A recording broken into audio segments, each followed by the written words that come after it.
Hey, is this Phil from The Essentials? Yeah. This is Rebecca Fry from Beyond Good Vibes. How are you? Hey, good. How you doing? I'm good, thanks. Are you ready to do the interview? Yeah, definitely. All right.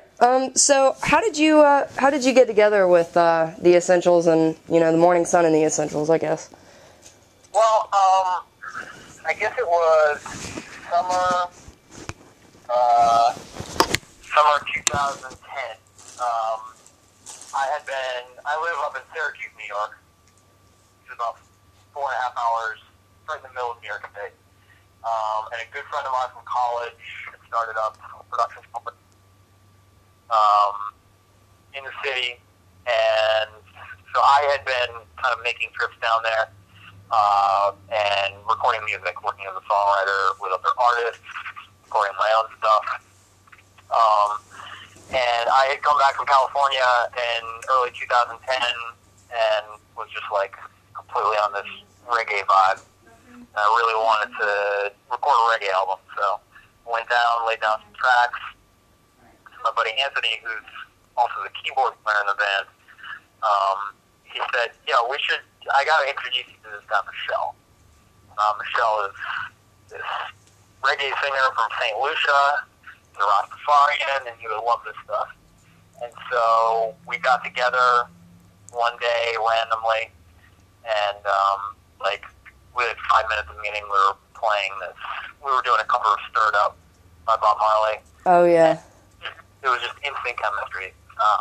The vibe was just simultaneous. So we, from there, we pretty much decided to start playing together, and we did a couple of acoustic shows, just Michelle and I, and then we started putting some songs together, songs that I had written over the previous year, and then we wrote a couple of new ones together, and decided to record an EP. We put a band together over that next following year, and we finally just released our EP back in November, and are currently getting on the road with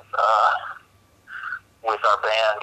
So that's basically how it came together. So how did your first EP go with the release? I remember hearing the acoustic versions come out around maybe the summer last year, was it? And then yeah. So how did that do? How did the release go? We're still pushing it really hard. We decided to release it for free, and people are downloading it and loving it. We've had nothing but fantastic positive responses, and so we're just trying to get the word out right now. But I've had nothing but great reviews of it so far, and it seems to be really being just well accepted. So we're really happy with it. It's definitely a collection of recordings that both Michelle and I are more proud of than anything else we've done. So how many did you write any of the songs on the EP? I'm assuming you did, since. What was that? Did you write some of the songs on the EP that you just released? Yeah, I wrote all the songs on the EP. Oh wow. And Michelle and I co-wrote the song High Rises together. But all the other ones I had written before I even met Michelle. So. What are your favorites off of just that EP? It's kind of hard because it's like deciding between who your favorite children are. Oh yeah, okay. I understand. Honestly, I think I like the way one turned out the most. And I remember I wrote that song while I was driving in the car one day, and I just kind of had this epiphany that everything is one. And I envisioned this type of production with horns and backup singers, and this big production in it was finally realized when we put it down on the EP, and I just absolutely love the production on that track. So I think that one's my favorite. I was also really surprised and pleasantly by how High Rises came out. I really love the way High Rises sounds. That's my favorite by far. That seems to be everyone's favorite. That hook just gets stuck in people's heads. Exciting for us. My dad really, really likes Love Agenda. He'd be listening to it and be like, who is that? You know, because he listens to, you know, like Bob Marley, and he doesn't know any new reggae bands, so Yeah. it's really cool to have my dad like that, you know. So yeah, you know, and that's exciting for us too, because we feel like we're reaching multiple generations, you know. Oh yeah, definitely. So how do you like write your songs? What's your inspiration and what influences you, and like your thoughts into how? You know, I've slowly realized over the years that the less I force it, the more it just kind of comes naturally. It's funny, when I sit down with a guitar to try and write a song, it takes way longer than when I'm just doing some other mindless activity and the song just kind of pops into my head. A great example is I run a cleaning service with my father that we've been running for the past 15 years, and when I'm behind a vacuum cleaner, I find that I write the most music because I'm just kind of spacing out, you know, vacuuming floors, and then with this kind of dull droning, drowning out all the other sounds, and I can hear music. And I think it's a good example of just kind of getting out of the way of the music process and letting the song really write itself. Cool. That's I've never heard anyone say that they've, you know, been vacuuming and think of a song. That's definitely an interesting take. Yeah, well, I found, and I've said this so many times, but the more I look back, the more it seems like these songs really do write themselves. And the more I get my brain out of the way, the more they just come together on their own. It's really kind of a fascinating process to me. That's crazy. That's a great gift. What's in store for 2012 for Morning Sun and the Essentials? We're currently working on a collaborative project with this rapper called Kinetics, and so we're gonna probably be releasing about a 10-song record with him. It's gonna be called Morning Sun and Kinetics. And that's probably going to happen sometime in the late summer. Meanwhile, as Morning Sun and the Essentials, we've got about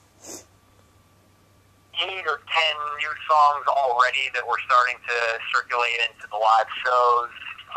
We've been scoping out studios for a full-length album, and we are just like trying to play as many shows as we can get our hands on right now. So we're definitely, I actually just got off the phone with Michelle like 2 minutes before you called me. And we're really strategizing this push. We're trying to get the EP into everyone's ears, and just keep spreading vibration, because it's been nothing but positive so far. We've been nothing but encouraged. So we feel like with the right dedication and with the right mindset, you know, we can push this as far as we want it to go. That's great. I really want to get you guys out there. I fell in love with you guys over the acoustic stuff, and then when the full band version came out, I was just in hog heaven. So cool. I love it. So cool. You mentioned solo work. Do you have any side projects that you've released to the public or anything like that, or just any solo songs? Well, I'm kind of always working. I've got tons of different things going on. This collaboration with the rapper is definitely a side project. But I technically still live up in Syracuse, and I commute down to the city to play with the band. And so I've got kind of like a psychedelic funk band up there called the Joy Telepathy Project that I play with. And I also play with this incredible blind guitar player named Frank Carmichael. He's up at Syracuse too, and an absolute prodigy. So we do a lot of like kind of bluesier, jazzier type of stuff. So I try to stay involved with as many music, endeavors as I possibly can, just to keep my mind active and stay busy. How did you get involved in music originally? Originally, my earliest memory of wanting to get involved with music, I think I was about 9, and I saw like a video or something of Jimi Hendrix playing, and I just thought it was, I don't even remember what I heard, but I remember it being the coolest looking thing I had ever seen. And so when I was 9, I started saving up all my allowance money and, selling stuff. And I bought a guitar when I was 10, and my parents saw that I was motivated. They started paying for lessons, and I got involved performing through the church that my parents were going to. They had a music program, and my guitar teacher was also the music guy at the church, so they got me plugged in, and that's when I got my first taste of performing, and I was kind of addicted from then on. That's crazy. That's a long time, though, to be involved with music. Yeah. I mean, it's definitely, a lifelong thing for me at this point. So, do you have any memorable moments thus far? And with that? Do you have any memorable moments so far with Morning Sun and the Essentials? Everything so far has been memorable. I think one of the coolest moments we had, and I just got to witness it. We've had this percussionist named Brother Noom, which is N-U-M, and he was the percussionist for Burning Spear, which I don't know if you know Burning Spear, but it's like reggae legends, toured with Bob Marley, like probably the second most well-known reggae artist in the world. And Brother Nim was his percussionist, and so this dude's got like Grammys under his belt, and somehow Anthony, our keyboard player and kind of production manager, had him in the studio laying down some percussion one day for another artist. He played him our stuff, and he just immediately fell in love with it. I think it was High Rises, actually. He played him High Rises, and the dude fell in love with it, and has been like so helpful, and he's been playing percussion with us, which is just a huge blessing. But I think when he came into the room the first time we practiced together and met Michelle, because they're both Rastas, and they had this just like this Rasta love moment. They were just like going off. It was so funny and so cool to see. It was just like this explosive energy in the room. So I would have loved to have been a fly on the wall. yeah, it was really cool. Is there anything else you want to say or add about, fans, or anything you want to say about the band in general? I would just say, give the record a shot. It's a free download, and I want nothing more. My birthday is coming up, and I want nothing more than for people to just listen to my music, and just to enjoy it. I feel like we just poured a lot of love into this project, and the purpose of the music is to uplift and to unify, and nothing more. We're really not doing this to get rich. We're not doing this to try to acquire fame. We're just really trying to uplift people, and I think the world really needs that right now. So that's amazing. More than anything, I just want to spread this around. Well, thank you so much. I appreciate it. Well, thank you very much. And we would love to get down there and play.